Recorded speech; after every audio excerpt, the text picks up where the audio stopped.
الفيديو الذي استفز إنسانية أحمد موسى. إيه يا جماعة التهريج ده؟ هو أحمد موسى عنده إنسانية؟ لا وكمان بتستفز؟ لا جديدة دي. لا لو كده عرضوا لنا بقى الفيديو.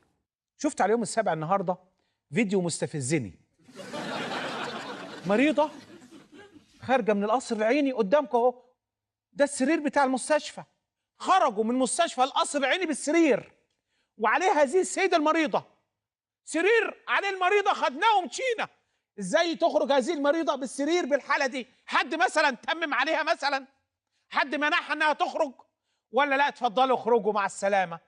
والسرير ده مش هيرجع، ممكن ما يرجعش. الله يخرب بيوتكم، عملتوا إيه في السرير؟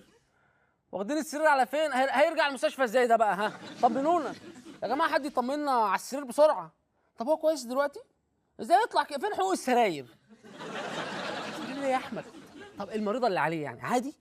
المريضه يا احمد اللي في نص الشارع دي، كلم يلا بسرعه حد مسؤول في الدوله يعالجها على حساب الدوله، يعوضها على اللي حصل فيها، سايبينها في الشارع بالطريقه دي.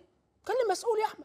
عايز حد يديني مبرر، اي مسؤول يديني مبرر ازاي ده يتم وازاي ده يحصل. دكتور جابر نصار رئيس جامعة القاهرة، مساء الخير يا دكتور. شوف يا استاذ احمد، انا عايز اقول لك هذه المريضه لم تكن في القصر العيني ولا دخلت القصر العيني لسبب بسيط. انا النهارده لو بطلع المرضى من القصر العيني بسراير بالشكل ده انا الخسران، لان هبوظ سراير بالشكل ده التكلفه هتبقى عليا كبيره جدا. يا جدعان يا جدعان حرام عليكم، حد يعمل كده؟